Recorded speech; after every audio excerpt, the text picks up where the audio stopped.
우리에게 아주 익숙한 장입니다. 왜냐하면 누가복음 15장에 우리가 너무나도 잘 아는 몇 가지 비유가 나란히 기록되어 있습니다. 첫 번째 비유, 어떤 목자가 99마리 양을 놓아두고 잃어버린 한 마리 양을 찾아 나서는 이야기. 두 번째 비유, 어떤 여인이 자기가 소중히 여기던 은전 드라크마 하나를 잃어버렸습니다.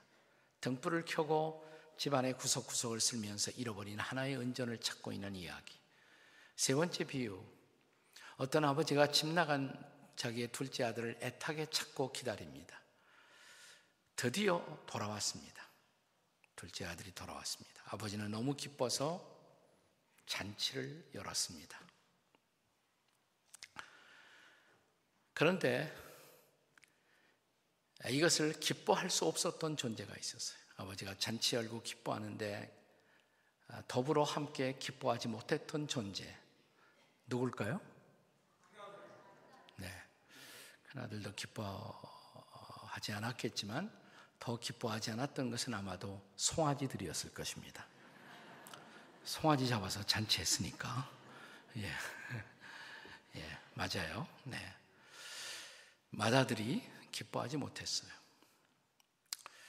왜 그랬을까? 이것이 오늘 생각해야 할 가장 중요한 초점입니다. 사실은 세 번째 비유, 둘째 아들이 돌아온 이야기, 우리가 흔히 이 이야기를 돌탕의 이야기라고 부르죠. 돌탕, 돌아온 탕자 이야기. 너무 유명한 스토리예요. 그래서 드디어 둘째 아들 돌아왔다. 그러니까 우리는 거기서 모든 것이 끝났다고 생각하는데 끝나지 않았다는 것입니다. 즉 누가복음 15장에 네 번째 비유가 있다는 것입니다. 이 네 번째 비유가 바로 맏아들의 비유예요. 근데 사실은 네 번째 비유가 누가복음 15장의 결론입니다. 이것은 누가복음 15장의 결론일 뿐만 아니라 기독교의 결론입니다. 교회가 왜 존재하느냐, 그 이유를 여기서 찾을 수가 있어요. 구원받은 우리들, 예수 믿고 그리스도의 제자가 된 우리들이 아직도 숨쉬고 이 땅에 살아있는 이유, 그것이 바로 이 네 번째 비유 속에 들어있습니다. 이렇게 시작됩니다. 네 번째 비유는, 자, 25절에 맏아들은 밭에 있다가 돌아와 집에 가까웠을 때 풍악과 춤추는 소리를 듣고, 26절에 한 종을 불러서 묻습니다. 우리 집에 도대체 무슨 일이 일어나느냐고. 27절 대답하되 당신의 동생이 돌아왔으며 당신의 아버지가 건강한 그를 다시 맞아들이게 됨으로 인하여 살찐 송아지를 잡았나이다. 그 다음 절에 보시면 28절에 그가라는 것은 맏아들이죠. 맏아들이 노하여 그랬어요. 왜 맏아들이 노해요? 동생이 돌아왔는데 아버지가 기뻐서 잔치를 열었는데 그가 노하여 들어가고자 하지 아니하거늘 아버지가 나와서 너 왜 그러느냐 물었습니다. 자, 이제 29절, 아버지를 향한 맏아들의 항의성 대답입니다. 자, 같이 읽겠습니다. 29절 시작. 아버지께 대답하여 이르되 내가 여러 해 아버지를 섬겨 명을 어김이었거늘 내게는 염소 새끼라도 주어 나와 내 벗으로 즐기게 하신 일이 없더니. 잘 들으세요. 이렇게 대답합니다. 내가 여러 해 동안 아버지를 섬겨 아버지의 명을 어긴 일이 없습니다. 정말 이 맏아들은 아버지의 명령을 어긴 일이 없었을까요? 결론부터 말씀드리면 그는 아버지의 가장 중요한 두 가지 명령을 깨트리고 있었어요. 그걸 자기는 몰랐어요. 그리고 아버지의 명령을 다 지키고 있다고 착각한 것입니다. 자, 이 맏아들이 지켰어야만 했었던 아버지의 두 가지 명령, 바로 이 명령 속에 교회가 존재하는 사명이 있습니다. 여러분과 제가 아직도 이 땅에 그리스도인으로 살아 숨쉬고 있는 이유가 있습니다. 우리의 사명이 있습니다. 아버지의 명령이 우리의 사명입니다. 이 두 가지 명령 뭘까요? 자, 첫째 명령, 둘째 아들의 행방을 아직도 모르는 안타까운 상황 속에서 어느 날 아버지가 맏아들 불렀어요. 그리고 맏아들에게 중요한 명령 하나를 내린다면 아버지가 맏아들 보고 뭐라고 그럴 것 같아요? 네? 제 질문이 어렵습니까? 난해합니까? 둘째 아들의 행방을 모르는 안타까운 상황 속에서 아버지가 맏아들 불러놓고 맏아들에게 중요한 명령 하나 내린다면 뭐라고 그럴 것 같으냐고요. 그렇죠. 내 동생 찾아오라고. 예. 옆에 뒤에 있는 사람들하고 동생을 부지런히 찾읍시다. 다 같이 시작. 동생을 부지런히 찾읍시다. 내 동생 찾아와. 내 동생 찾아오라고. 이 명령을 다른 말로 말하면 이것이 전도의 명령이에요. 전도의 명령. 자, 마지막 네 번째 맏아들의 비유에 앞서서 선행하는 세 가지 비유는 다 거기에 초점을 맞추고 있습니다. 자, 처음 세 가지 비유 속에 공통된 강조가 뭔지 다시 들어보세요. 공통적으로 어떤 단어가 강조되고 있는지. 첫째 비유, 어떤 목자가 잃어버린 한 마리의 양을 찾습니다.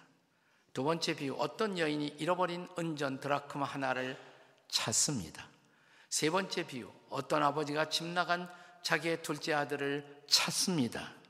공통점이 뭐예요? 찾는다는 거죠. 찾는다는 거.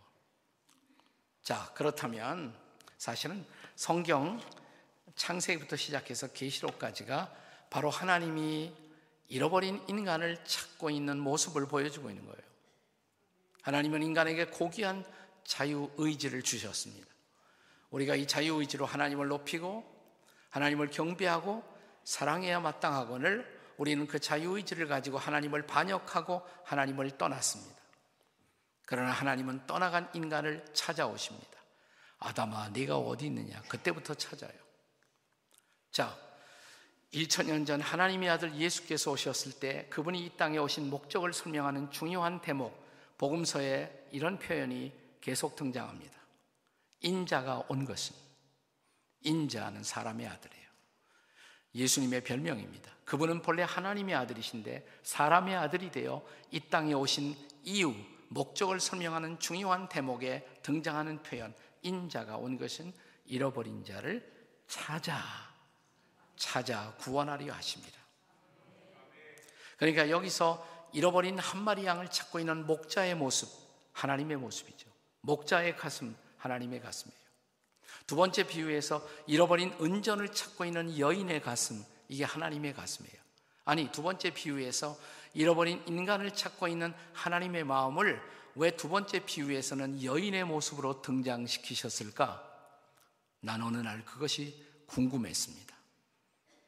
제 아내와 함께 오래전에 서울에서 택시 타고 목적지에 가서 택시 요금을 내고 거스름을 주고받는 과정에서 10원짜리 동전 하나가 택시 밑으로 굴러 들어갔어요. 저는 10원짜리 동전이니까 그냥 내리려고 그랬어요. 근데 제 아내가 계속 찾는 거예요. 그 10원짜리 동전 하나를. 자, 기사가 신경질을 내기 시작합니다. 빨리 내리지 않고 뭐 하고 있느냐고. 너는 소리를 질러라, 나는 찾는다. 이 여자의 무서운 집념. 그 순간 갑자기 저는 누가복음 15장의 두 번째 비유가 생각이 났어요. 아, 잃어버린 동전 하나를 포기할 수 없는 여인의 가슴처럼 하나님은 잃어버린 인간을 포기할 수 없어 하시는 하나님.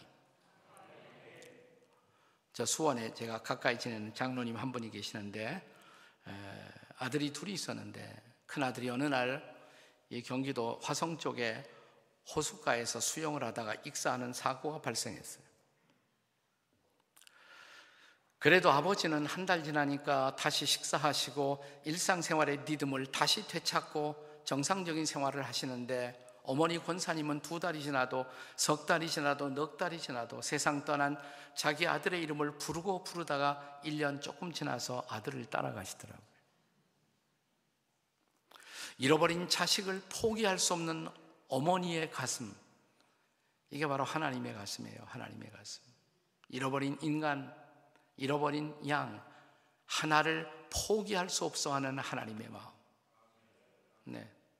자, 근데 세 번째 비유, 드디어 둘째 아들을 기다리고 찾던 아버지가 그 아들이 돌아오는 것을 보고 너무 기뻐 가서 그 아들을 끌어안고 손에 가락지를 끼우고 잔치를 열고 이내 아들은 죽었다가 살았고 잃었다가 다시 찾았다고 자, 그런데 거기서 끝나면 되지.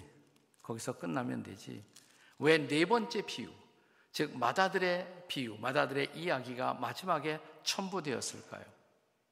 그 이유를 알기 위해서 우리는 누가복음 15장의 첫 번째 한 세 구절을 주목해 볼 필요가 있어요. 자, 누가복음 15장 1절부터 보시면, 자, 이 유명한 비유들, 몇 개의 비유들이 기록된 누가복음 15장 1절이 이렇게 시작됩니다. 모든 세리와 죄인들이 말씀을 들으러 가까이 나오니. 예수님 당시에 예수님의 말씀을 가장 즐겨 들었던 사람들은 세리, 죄인, 창녀, 사회의 소외 계층에 속하는 사람들이었어요. 그들에게 주님의 말씀은 구원의 말씀, 생명의 말씀이었습니다. 그런데 2절에 보면 바리새인과 서기관들이, 이 바리새인과 서기관들은 무신론자들 아니에요. 하나님 가장 잘 믿는다고 자부했던 사람들이에요. 모세의 율법 토라를 지키고 관리하고 해석하던 사람들이었어요. 이 바리새인과 서기관들이 수군거리며 이르되, 이 사람이, 즉 나사렛 예수가 죄인들을, 사람 같지 않은 사람들을 영접하고 그들과 같이 앉아 음식을 먹는다고 하더라. 3절 보세요. 3절, 예수께서 그들에게 이 비유로 이르시되, 그들이 누구예요? 바리새인과 세리들, 서기관들, 바리새인과 서기관들, 그들에게 이 비유로 이르시되, 그러니까 누가복음 15장에 나타난 이 일련의 비유, 자, 첫째 비유, 양 한 마리를 찾아 나서는 목자 이야기. 두 번째 비유, 어떤 여인이 등불을 켜고 잃어버린 은전 하나를 찾고 있는 이야기. 세 번째 비유, 잃어버린 두 번째 아들을 애타게 찾고 있는 아버지의 이야기. 돌아왔어요. 잔치를 열었어요. 그런데 거기 끝나지 않고 네 번째 비유가 따라옵니다. 맏아들의 비유. 동생이 돌아왔는데 그것을 함께 기뻐하지 못했던 맏아들의 이야기. 바로 맏아들 이야기를 하시면서 예수님은 정확하게 예수님 당시에 누굴 생각하신 거예요?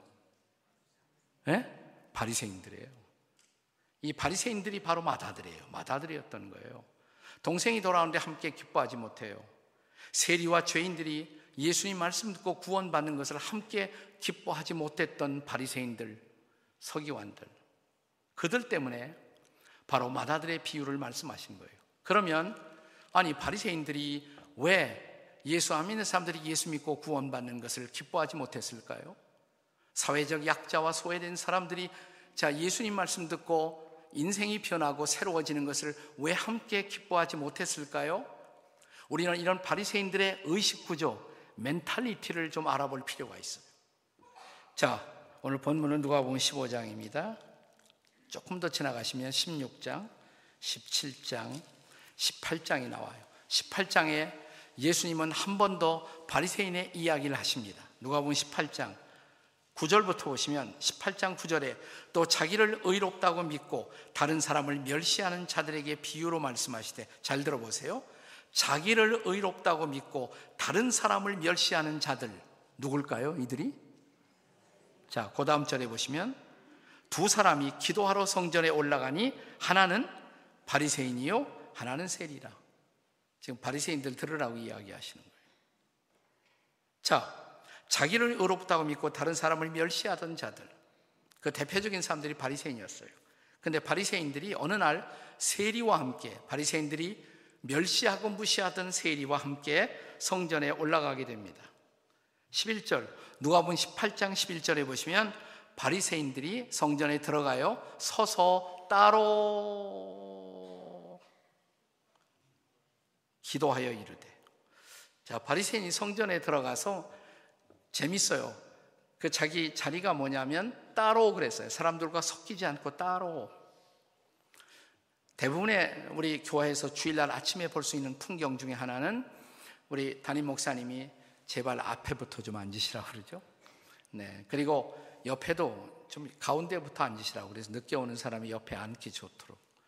그래도 절대로 안 그러고 다른 사람하고 사이를 이렇게 두고 떨어져 앉는 분이 계세요. 여러분, 그런 분들이 바리새인의 성향이 있다는 것을 혹시 아세요? 지금 혼자 앉아 있는 사람들. 네, 나는 저런 사람 옆에 가서는 안 앉아. 난 저 사람하고 달라. 나는 저런 인간 옆에 가서는 안 앉아. 자, 바리새인의 기도가 시작됩니다. 11절, 바리새인은 서서 따로 기도하여 이르되 하나님이여. 자, 바리새인의 기도 속에 뭐가 강조되나 잘 들어보세요. 하나님이여, 나는 다른 사람들과 토색, 불의, 간음을 하는 자들과 같지 아니하고 이 세리와도 같지 아니함을 감사하나이다. 무슨 단어예요? 같지 않다 이 말이에요. 나는 달라. 저 인간하고 나는 달라.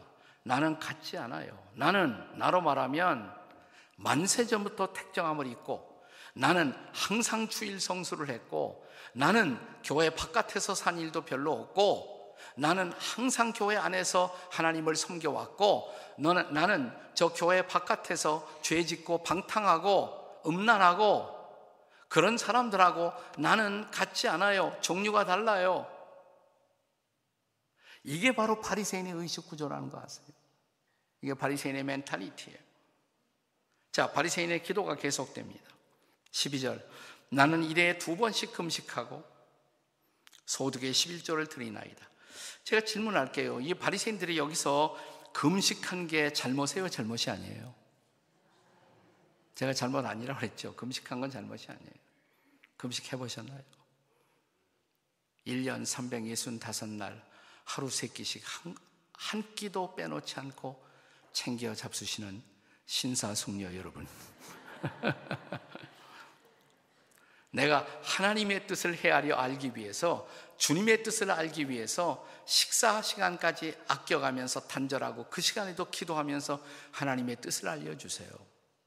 이런 금식한 경험이 없다면 우리는 바리새인을 비난할 자격이 없어요. 자, 바리새인들이 11조 드린 게 잘못이에요, 잘못이 아니에요? 잘못 아니죠. 자, 내가 땀 흘려 열심히 일해서 벌어들인 소득, 그런데 내가 땀 흘릴 수 있는 건강 누가 주신 거예요? 하나님이. 일할 수 있는 아이디어, 지혜 누가 주셨어요? 하나님이. 일할 수 있는 환경과 자리 누가 주셨어요? 하나님이. 내가 열심히 일했다고 하지만 하나님의 도움 없이는 나는 아무것도 가능하지 않았어요. 이 모든 것이 하나님 때문에 가능했음을 알고 전적으로 내가 벌어들인 모든 수입은 사실은 다 하나님의 것인데, 100% 하나님의 것인데, 100분의 100 하나님의 것인데, 10분의 10 하나님의 것인데, 그 중에 10분의 1을 구체적으로 하나님의 일 가운데 드림으로 이 모든 것의 주인이 내가 아니고 하나님인 것을 인정하는 11조는 그리스도인들로서 마땅한 신앙 고백인 줄로 믿으시기 바랍니다. 잘못 아니에요. 저는 사실 오늘날 그리스도인들의 신앙의 수준이 과거 바리새인의 수준에도 미치지 못하는 것을 부끄러워해야 한다고 생각해요. 그럼 뭐가 잘못되었어요? 바리새인들 주일 성수하고 금식도 하고 11조도 하고 열심히 봉사하고 뭐가 잘못이에요? 근데 이런 거 하니까, 이런 거 다 했으니까 나는 하나님의 명령을 다 이행했다. 이게 바로 마다들의 의식구조예요. 마다들은 동생처럼 집 나간 일 없어요. 항상 집안에 있었어요. 아버지께서 하라는 모든 일들을 다 감당했어요. 하지만 사랑하는 여러분, 둘째 아들의 행방을 모르는 안타까운 상황 속에서 아버지가 맏아들을 불러놓고 가장 중요한 명령을 내린다면 무슨 명령 내린다고요? 내 동생 찾아와. 내 동생 찾아와. 동생을 찾아온 일이 있어요? 잃어버린 동생을? 이게 바로 전도의 명령이에요. 전도의 명령. 네. 성령이 임하시면 너희가 권능을 받고 예루살렘은 나하고 가장 가까운 곳, 유대와 사마리아와 땅끝까지 가장 가까운 데서 먼 곳까지 나아가서 잃어버린 그대들의 형제를 찾아오라고. 이게 전도의 명령이에요. 이게 선교의 명령이에요. 가서 모든 족속으로 내 제자를 삼으라. 모든 족속 가운데 잃어버려져 있는 우리의 형제들을 찾아오라는 거예요. 이게 바로 전도의 명령이에요. 전도의 명령.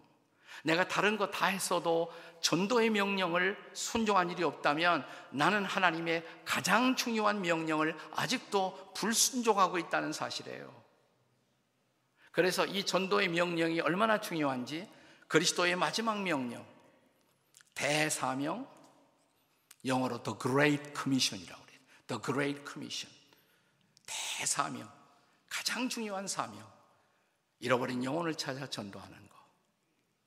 그러니까 다른 거 다 해도, 주일날 와서 하루 종일 봉사해도 내가 잃어버린 영혼을 찾는 일에 관심이 없다면 하나님의 가장 중요한 명령, 사명을 나는 아직도 불순종하고 있다는 사실이에요.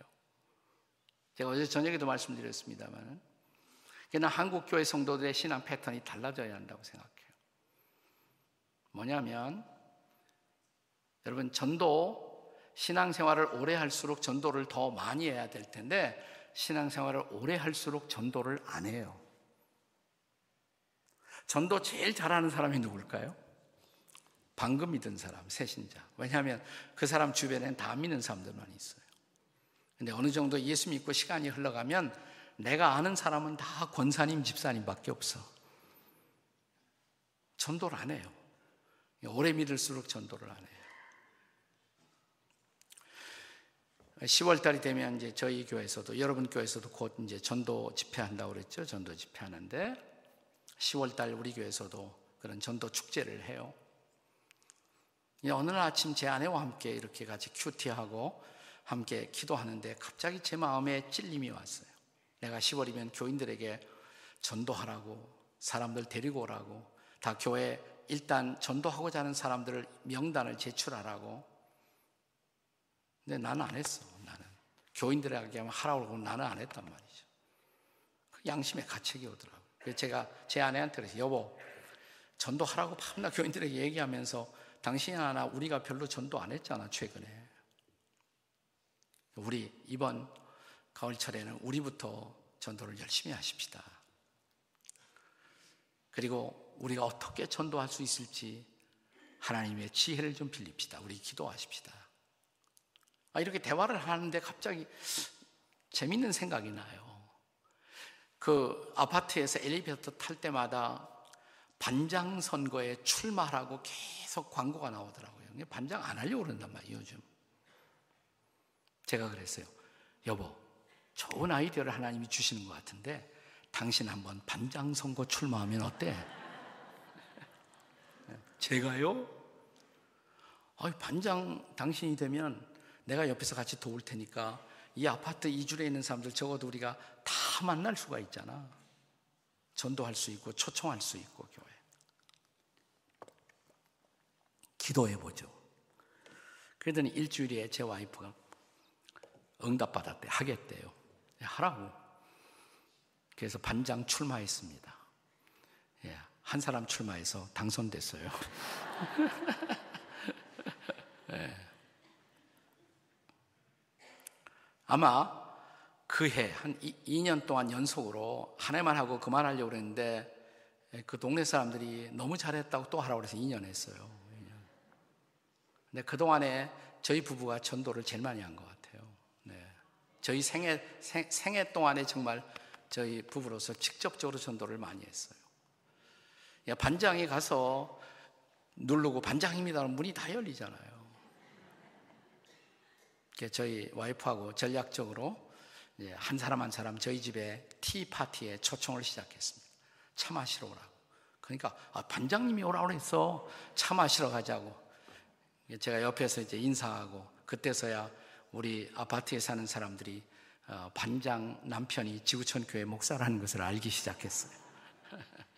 같이 인사하고 차도 마시고 차도 선물로 주고, 그리고 우리 교회 전도 축제가 있는데 한번 나오시라고. 네. 저희가 한 10사람 실제로 저희 아파트에서 교회에 나오기 시작했고, 그 중에 한 2분은 아주 훌륭한 저희 교회 이제 권사님이 되셔서 마을장이 되시고, 구역을 전체를 또 한 10구역을 돌아보는 구역장님들 위에 계신 분이 돼갖고 저희 교회 아주 중요한 리더들이 되었어요. 전혀 예수님 몰랐던 사람들이. 근데 제 아내만 또 시키는 것이 미안하더라고요. 나도 직접 전도를 해야 할 텐데. 그 무렵 제가 미국 뉴욕에 집회 인도를 하러 갔다 한 2주간 동안 뉴욕 근처에서 열심히 집회 인도를 했습니다. 돌아오는데 피곤하더라고요. 한 2주간 계속 집회를 하고 나니까 너무너무 피곤해갖고 비행기 탔어요. 귀국행 비행기에 딱 탔는데 내가 옆에 딱 보니까 옆에 자리가 비어 있어. 내 평생 엉뚱한 기도를 한 번 했어요. 하나님, 제 몸이 너무 피곤한데 옆에 빈자리 있네요. 가급적 오늘 이 자리에 아무도 앉지 않게 도와주시옵소서. 제가 좀 다리도 뻗고 여기 이렇게 편안하게 좀 한국까지 가고 싶습니다. 그런데 신기하게 이제 비행기에서 탈려오는 사람들이 여기 자리가 비었는데도 패스 계속 빈자리로 남아있는 거예요.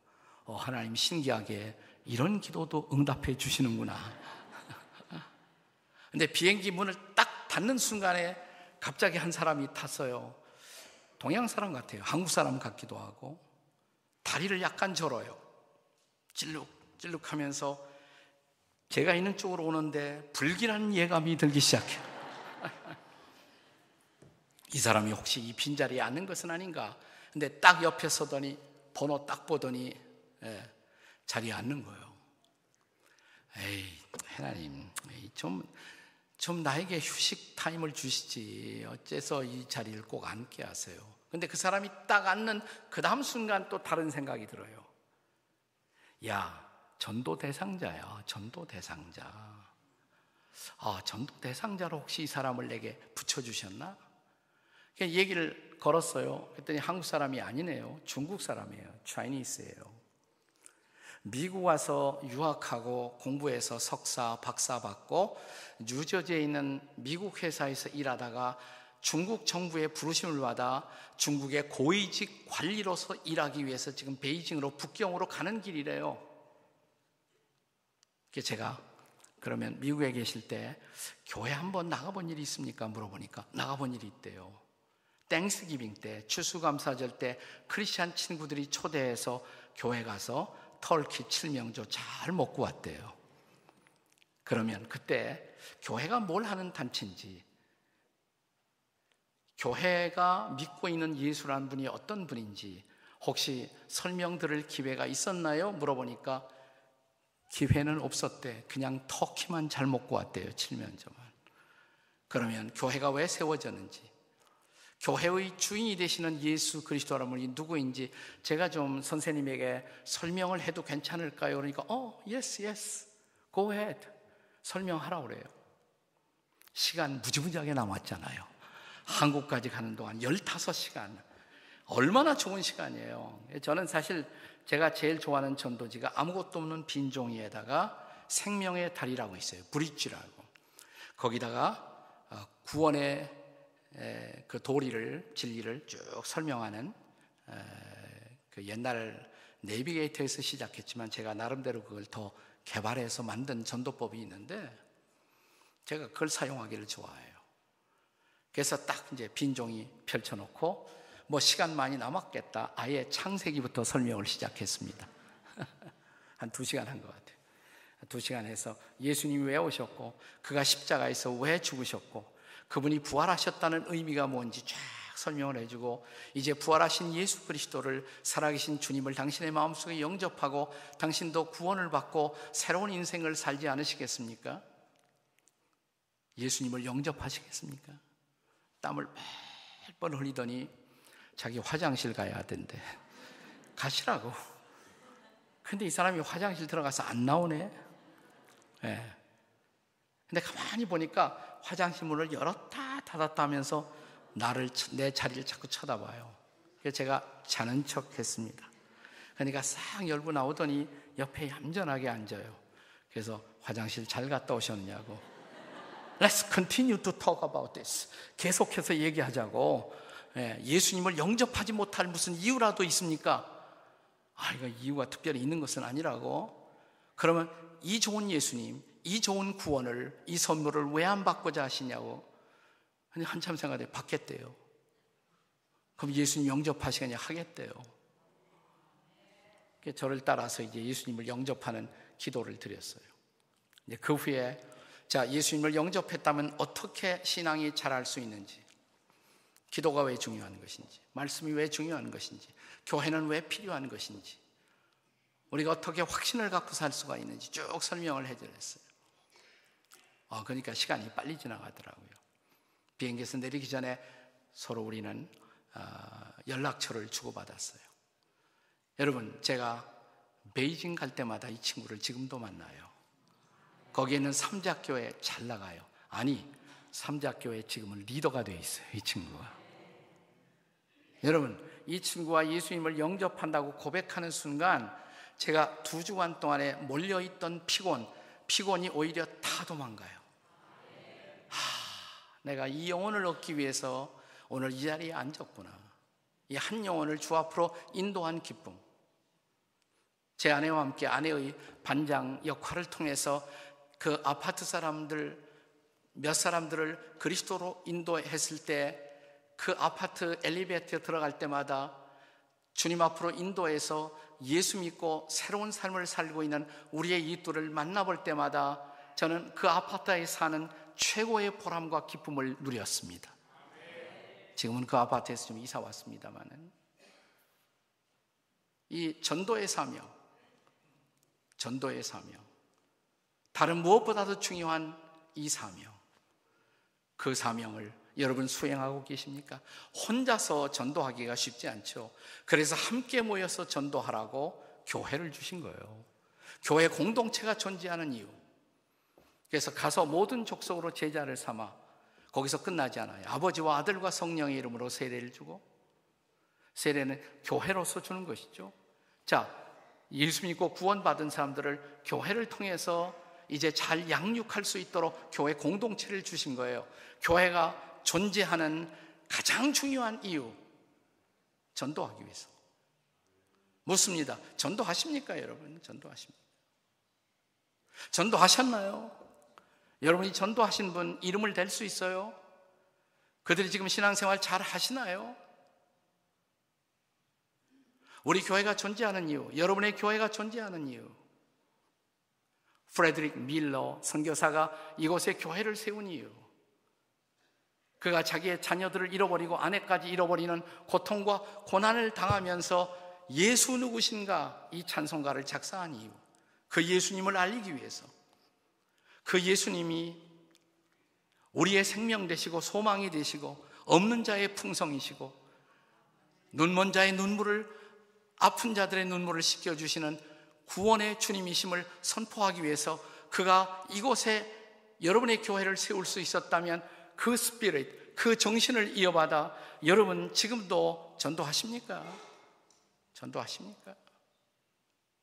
동생을 찾는 거예요. 동생 찾는 거. 자, 바리새인들은 아마 자기와 같은 바리새인들은 자기의 형제라고 생각했을지 몰라요. 그러나 조금 다른 사람, 세리, 창녀, 이건 내 형제가 아니라고 생각했어요. 그들도 우리의 형제라는 거. 최근에 한 선교학자는 그리스도인들이 좀 더 능동적인, 적극적인 선교를 하기 위해서는 불신자를 바라보는 우리의 시각이 바뀔 필요가 있다, 이렇게 말합니다. 우리는 안 믿는 사람 볼 때 심지어 자기 남편도 안 믿으면 저 인간이 마귀라고 그런다. 그렇게 하지 마세요. 자꾸 마귀라고 그러면 진짜 마귀가 돼요. 네. 이 선교학자는 안 믿는 사람들을 바라보는 우리의 시각을 가능성의 형제, potential brotherhood이라고 해요. 가능성의 형제. 지금은 안 믿어요. 그러나 복음 받아들이고 예수 믿으면 나와 똑같이 저 사람도 하나님을 아버지라고 불러요. 내 형제가 되는 거예요. 가능성의 형제, 가능성의 자매. 저 사람도 복음만 받아들이면 내 형제가, 내 자매가 될 수 있다. 이런 마음으로 내 주변에 잃어버린 영혼을 찾는 그런 전도의 사명 감당하는 여러분의 교회, 또 성도 여러분이 되시기를 주님의 이름으로 축복합니다. 자, 옆에 뒤에 있는 사람들, 우리들의 형제 부지런히 찾읍시다. 시작.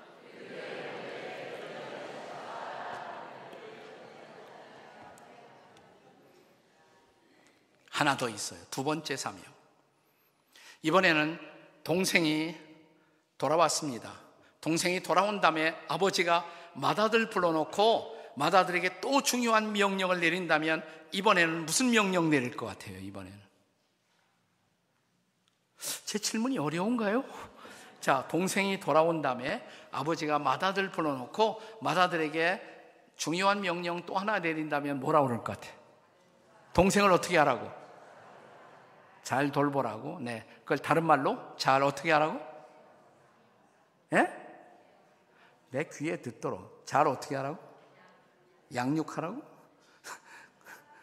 사랑하라고. 예, 사랑하라고. 저는 사랑이란 단어 안에 다 포함될 거예요. 뭐 돌봐라, 잘 해줘라, 뭐 이런 거. 사랑하라고. 동생을 사랑하라고. 자, 옆에 뒤에 있는 분하고 동생을 사랑합시다. 시작.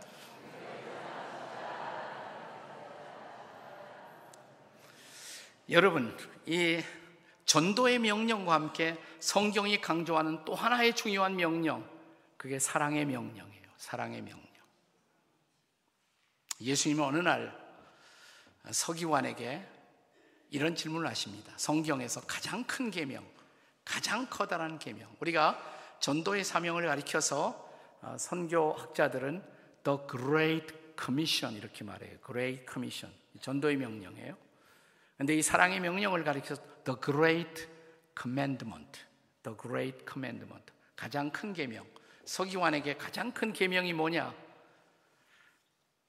네 마음을 다, 목숨을 다, 힘을 다, 뜻을 다하여 주 너의 하나님을 사랑하고 내 이웃을 내 몸과 같이 사랑하라. 그게 아닙니까? 맞다. 그렇게 하면 된다. 그랬더니 서기관이 자기를 옳게 보이려고 또 묻습니다. 내 이웃이 누군데요? 내 이웃 사랑하라고 그러니까 내 이웃이 누구예요?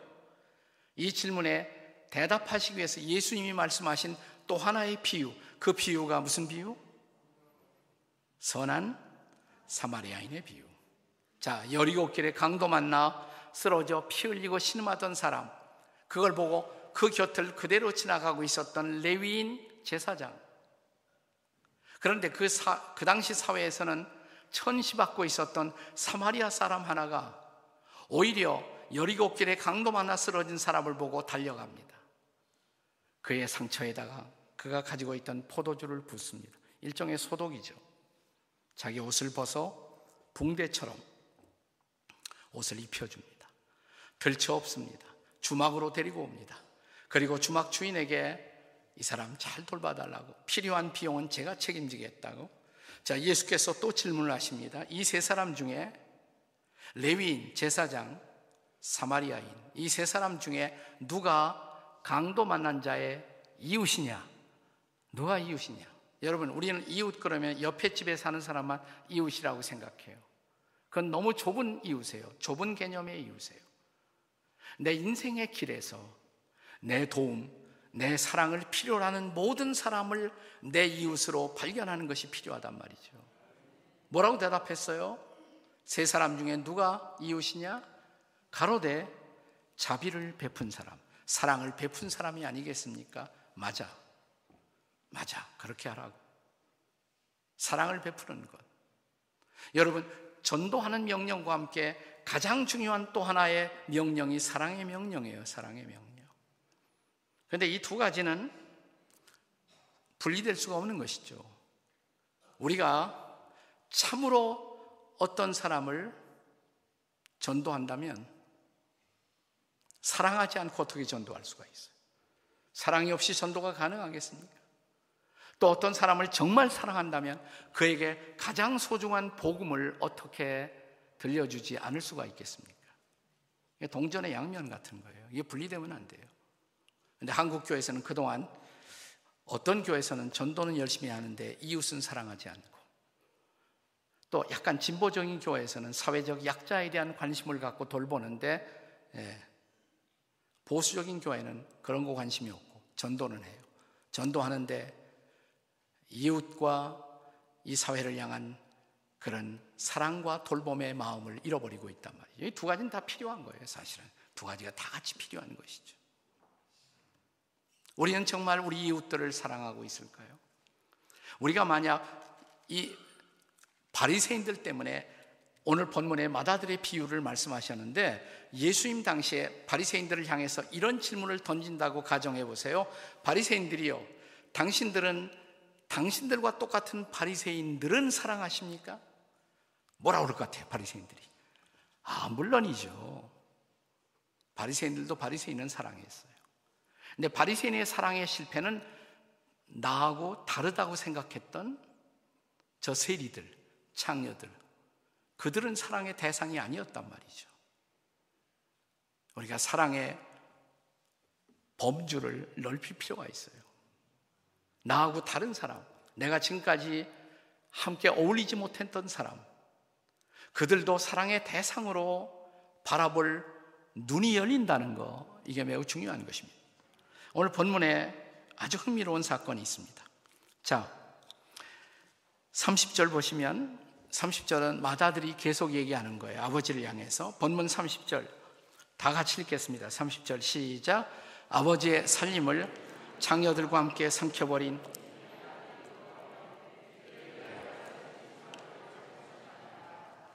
여기 30절에 맏아들이 하는 소리인데, 여기서 맏아들이 자기 동생에 대해서 사용하는 호칭을 주목해 보세요. 호칭. 이렇게 말할 수 있어요. 아버지의 살림을 장녀들과 함께 삼켜버린 내 동생이 돌아오매. 근데 동생이라는 소리를 안 해. 이 아들이래. 이 아들. 더 정확하게 말하면 당신의 아들이에요. 당신의 아들이 돌아왔대. 아버지의 아들이 돌아왔지 나하고는 상관이 없는 거예요. 내 동생이라는 소리를 안 하는 거예요. 자, 그런데 마지막 절 보세요. 32절은 아버지가 하는 말입니다. 32절 다 같이 읽겠습니다. 시작. 이 내 동생은 죽었다가 살아났으며 내가 잃었다가 얻었기로 우리가 즐거워하고 기뻐하는 것이 마땅하다 하니라. 예, 아버지가 이렇게 말할 수가 있어. 그래, 내 아들은 죽었다가 살았고 잃었다가 얻었느니라. 그렇게 말할 수 있는데 아버지가 그렇게 말하지 않아요. 어떻게 말합니까? 내 동생이야. 내 동생, 내 형제, 내 자매란 말이야. Your brother, your sister. 내 동생이란 말이야. 내 동생. 우리는 나하고 조금 다른 사람들은 내가 사랑해야 할 대상으로, 내가 사랑해야 할 형제와 자매로 생각하지 못한단 말이죠. 특별히 사회적 약자들을 향해서. 제가 미국에서 이민 목회하면서 가까이 지내던 미국 목사님이 있었는데, 이 목사님에게 제가 평생 잊을 수 없는 몇 이야기를 들은 것이 있어요. 그 중에 하나, 자기 친구 집에 갔을 때 친구 딸이 어린 소녀, 수잔이라는 이름을 가진 소녀가 있었는데, 그 소녀가 막 그 여러 개의 인형들을 갖고 놀이를 하고 있더래요. 그래서 물었다고 그럽니다. 수잔, 너 그 인형 중에서 네가 제일 사랑하는 인형은 어떤 거니? 그러니까 아저씨 여기는 없어요. 그러더래. 어딨니? 제 방에 있어요. 보여줄 수 있겠니? 안 돼요. 왜? 보여드리면 아저씨는 저를 비웃을지 몰라요. 아니, 그런 일 없어. 약속할 수 있어요? 약속하지. 얼마 후에 이 소녀는 자기 방에 들어가서 자기가 제일 사랑하는 인형을 하나 갖고 나왔대. 근데 그 인형은 이상하게 머리가 벗겨져 있어요. 옆구리가 터져 있어요. 발 한쪽이 잘려 있어요. 조금은 섬뜩한 마음이 들더래요. 그래서 다시 정중하게 이 소녀에게 물었다고 합니다. 수잔, 너 어째서 이 인형을 제일 사랑하니? 그때 이 소녀는 이 목사님 평생에 잊어버릴 수 없는 얘기를 하더래요. 뭐라고 그러냐면, 아저씨, 이 인형은 제가 사랑하지 않으면 사랑해 줄 사람이 아무도 없어요. 제가 사랑하지 않으면 사랑해 줄 사람이 아무도 없어요. 여러분, 우리가 사랑하지 않는다면 사랑이라는 단어도 알 수 없는 사람 우리 주변에 없을까요? 안성에 없을까요? 이해를 초월한 사랑, 조건을 초월한 사랑, 이기심을 초월한 진짜 사랑, 하나님이 보여주신 사랑, 하나님이 세상을 이처럼 사랑하사 독생자를 보내주신 사랑, 독생자까지도 아낌없이 희생하신 그 사랑, 그 사랑으로 우리가 돌봐야 할 이웃들이 우리 주변에 없나요? 저는 제 나이 49세가 될 때 제가 이민 목회를 이렇게 닫고 한국으로 돌아왔습니다. 그래서 지구촌 교회를 개척하기 시작했어요. 49살에 사실 50 넘으면 제가 한국 못 올 것 같아갖고 49살에 결단을 내리고 돌아왔어요, 한국에. 가만히 그때 생각해 보니까 앞으로 내가 목회 한 20년 하겠구나. 그렇잖아요. 한국교회 보통 70세에 은퇴를 하니까 한 20년 할 것 같아요. 제가 그때 한 조용한 기도원에 가서 기도하다가 이런 두 가지 소원을 하나님 앞에 올려드렸어요. 하나님, 제가 20년 이 땅에서 내 조국에서 목회한다면 10년은 열심히 전도할게요. 그래서 전도하는 교회를 세울게요. 정말 전도하는 교회. 잃어버린 영혼. 그냥 다른 교회에서 이렇게 이사오는 수평 이동에 의한 교회가 아니라 정말 예수님 모르는 사람들에게 복음을 전하여 복음으로 만들어진 교회. 그리고 또다시 10년을 주신다면 나머지 10년, 그 10년은 이웃을 사랑하는 교회, 사회적 약자들을 돌보고 그들을 품고 사랑하는 그런 교회를 만들고 싶습니다. 20년이 빨리 지나가더라고요. 20년이 빨리 지나가요. 근데 한 10년 지나가면서 저희 교단에서는 저희 교회가 제일 선교사를 많이 파송하는 교회가 되었고, 또 그뿐만 아니라 제일 중요한 것은 제가 보니까 제 이름이 조금씩 알려지면서 주변 교회에서 많이 와요. 그래서 제가 어느 날 선언을 했습니다. 그때 그게 동아일보에도 나오고 그랬는데, 제가 이제부터 절대로 이웃교회 교인들을 받지 않겠다고 선언을 해버렸어요. 그래서 해외에서 오지 않은 한, 저 지방에서 오지 않은 한 이 주변의 사람들은 절대로 우리 교회로 등록을 거부했어요. 제가 은퇴할 때까지 그렇게 했습니다. 근데 재미난 것은 그때부터 우리 교인들이 진짜 전도를 하더라고요. 진짜 전도를 해요. 저절로 오는 사람들이 없으니까 나가서 찾기 시작하고 전도하기 시작했어요. 그래서 별별 사람들이 다 와요. 불교 믿던 사람들이 와서 저보고 한 번은 그러더라고요. 큰 목사님. 그래서 저 사람은 담임 목사라는 표현을 몰라갖고 큰 목사라고 그러나 그랬더니 나중에 알고 보니까 절간 다니면서 큰 스님 해버렸다 해갖고 큰 목사님 저한테 그러더라고요. 참 재미있는 일이 많았어요. 10년이 지나서 사회복지법인을 만들고 우리 교회 모든 구역예배에서부터 목장에서부터 그냥 목장 모이고 흩어지지 말고 주변에 독거노인, 고아 이런 정말 힘든 사람들을 한 사람씩 반드시 어댑트 해갖고 그들을 돕는 일을 구체적으로 시작하자고. 아니면 한국에 요즘 많이 들어오는 다문화권의 외국인들, 탈북자들 우리가 돕자고. 그래서 그들을 품에 안고 하나하나 돕다 보니까 무슨 그 다문화 센터도 세워지고 또 탈북자들을 돕기 위한 기관을 세우게 되고 또 노인복지센터를 세우게 되고 그래서 12개의 지금 사회복지기관을 운영하고 있거든요. 경기도에서는 한 교회가 가장 많은 기관을, 모르겠어요. 전국적으로 어떤지 모르겠어요. 하나님이 작은 마음의 소원을 이루어 주시더라고요. 이 두 가지 명령에 대한 순종, 전도하라, 또 하나는 사랑하라.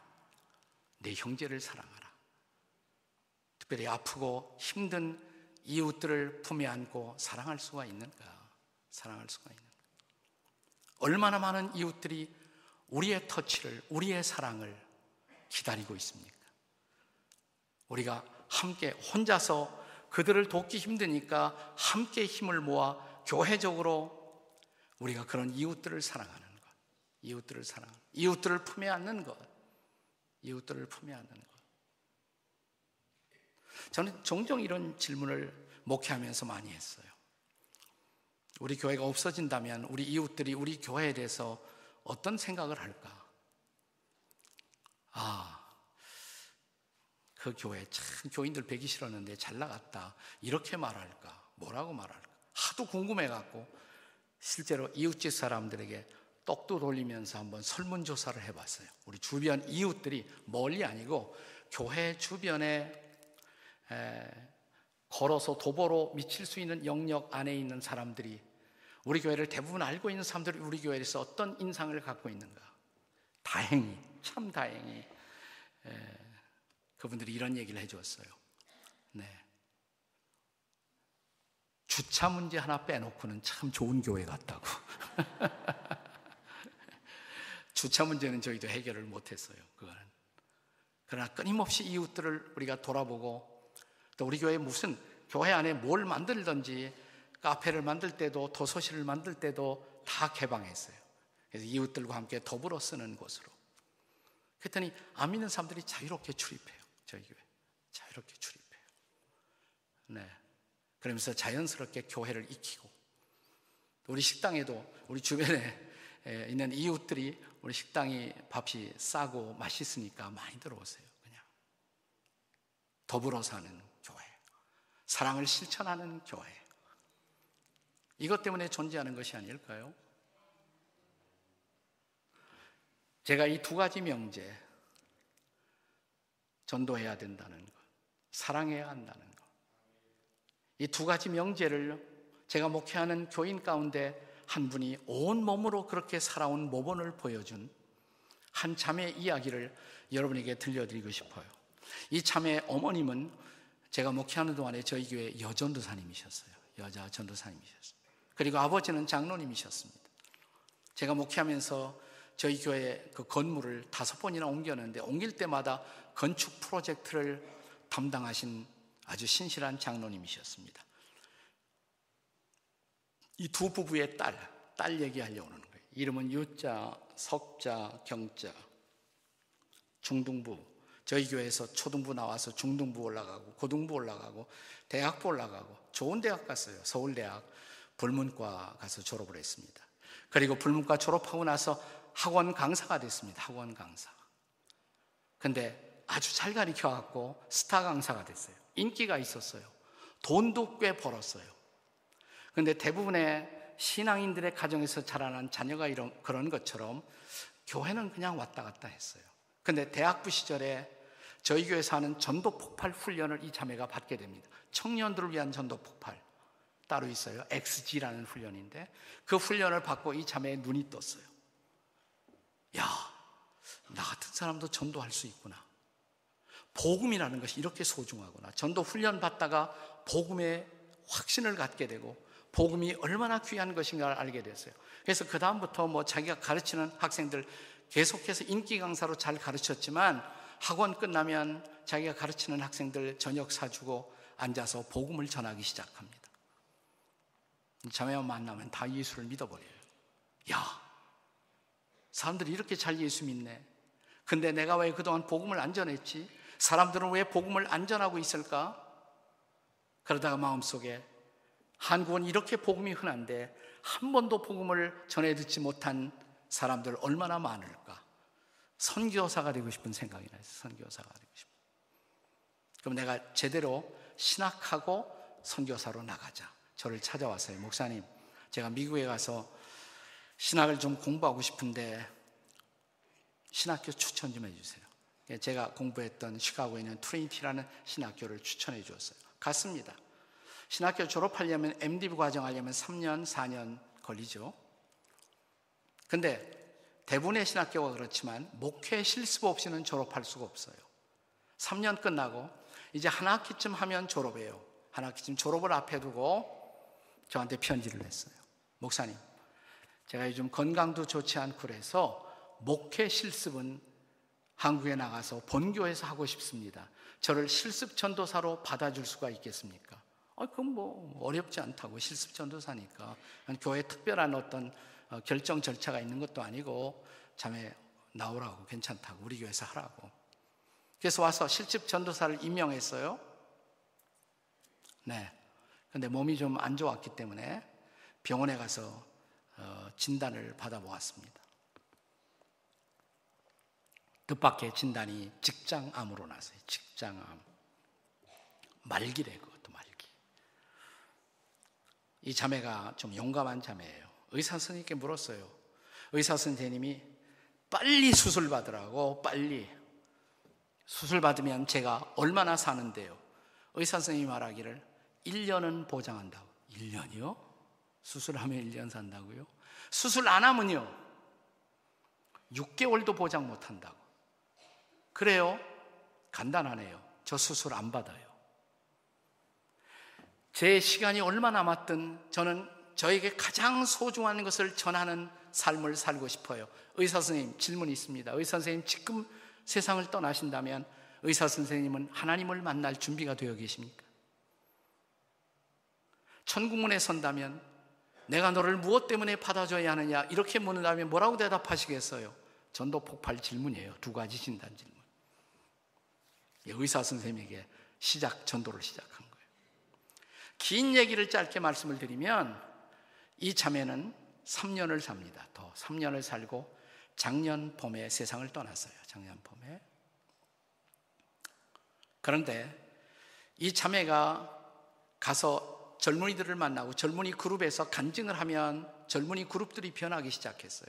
주일학교가 뒤집어지고 청년회가 뒤집어지고 소문이 나갔고 전국 교회에서 소문이 나서 전국 교회 강사로 뛰어다녔어요.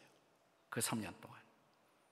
그리고 자기의 주머니를 털어서 자기가 그동안 만나지 못했던 친구들, 만나야만 했었던 친척들 다 만나, 좀 섭섭했던 사람들, 자기가 쓸 수 있는 돈을 다 써서 풀고 사랑하고 축복하고 복음 전하고. 세상 떠나기 한 달 전에 제가 그 집으로 방문했습니다. 그러니까 목사님 바쁜데 왜 오셨어요? 그러면서 하는 소리가 저 걱정하지 마세요. 저요 지난 3년을 30년처럼 살았어요. 3년을 30년처럼 살았어요. 저 실컷 전도했고요, 실컷 사랑했어요.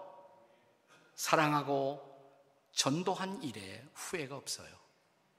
목사님, 저 지금은 이제 빨리 예수님 만나고 싶어요. 저 상 받을 것 같아요. 정말 사랑했고 전도했거든요. 사랑하는 여러분, 그리고 이 자매가 마지막 책을 한 권 써요. 자기가 썼던 편지, 교환했던 것들 다 모아놓고 거기다 조금 더 써갖고 세상 떠나기 직전에 책을 출판해요. 당신은 하나님을 오해했습니다. 이 책이 한국교회 크리스찬 베스트셀러가 되어갖고 거의 1년간, 아직도 아마 거의 베스트셀러일지도 몰라요. 한번 이 자매의 육성 간증, 아주 짤막한 3, 4번 긴 간증을 제가 핵심만 추렸습니다. 지금 직접 한번 이 자매의 육성 간증을 들어보시죠. 한번 보여주세요. 내려주시고 앞에 스크린 내려주시고, 스크린 내려주시고, 네.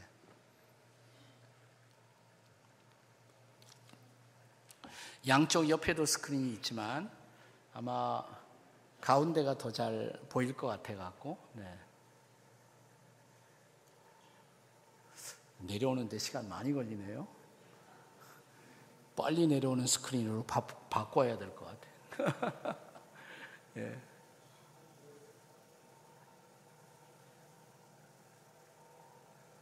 양쪽에도 나오시고 가운데 나오셔도 괜찮고 가운데만 하셔도 좋고. 오케이, 됐습니다. 주시죠.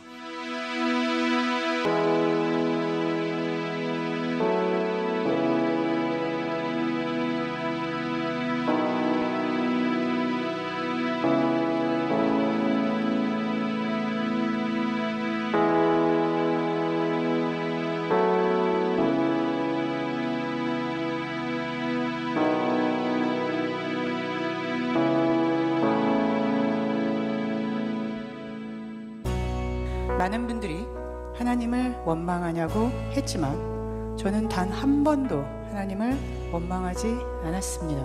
많은 사람들이 왜 도대체 너에게 이런 일이 일어났느냐 물어봤지만 저는 단 한 번도 하나님께 왜? 라는 질문을 하지 않았습니다. 그 이유는 저는 하나님을 이해하는 것이 아니라 신뢰하기 때문입니다. 나를 나보다 더 잘 아시고 나의 필요를 더 잘 아시고 또 나에게 가장 좋은 것을 주신다는 것을 확신합니다.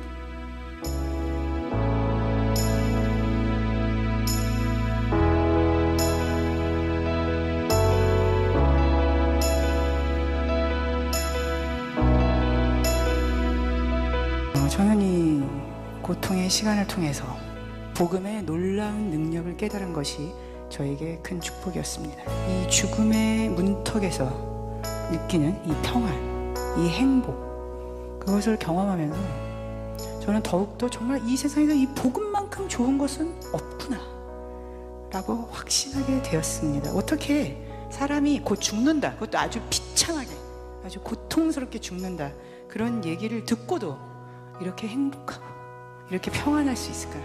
제 자신을 보면서 저는 이 복음의 능력에 대해서 감탄하게 되었습니다. 저는 죽음에 대한 두려움이 전혀 없습니다.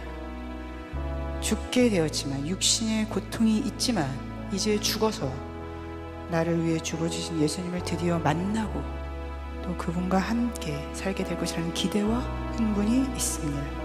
힘들어도 예수 그리스도 때문에 기쁘고, 힘들어도 예수 그리스도 때문에 행복하고, 힘들어도 예수 그리스도 때문에 감사합니다. 이것이 어떻게 가능한가요? 복음 때문입니다.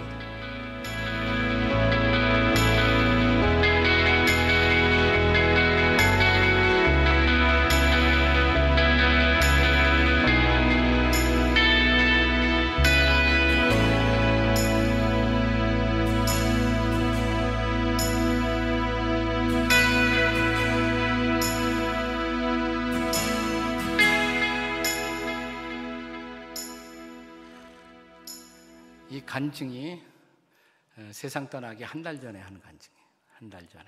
아프면서도 자기가 본교에 나가서 마지막 간증을 하고 싶다고 당당하게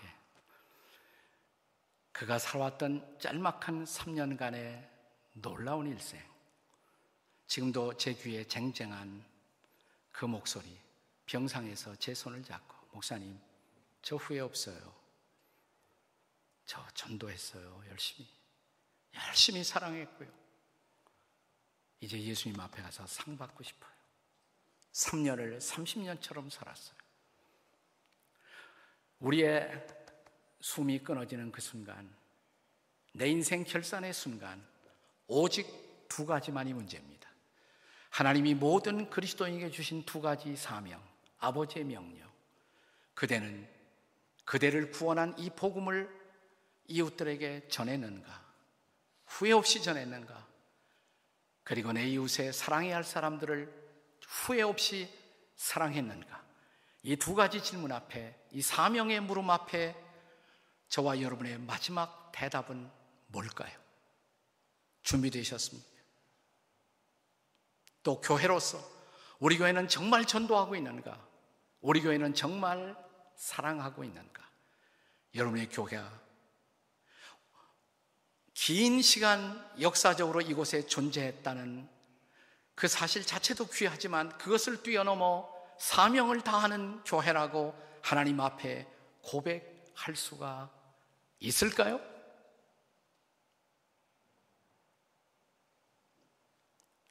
같이 기도하시겠습니다. 머리 숙여 기도하시겠습니다. 기도할 때 이 자매의 장례식에서 우리가 함께 불렀던 찬양, 이 자매가 좋아요.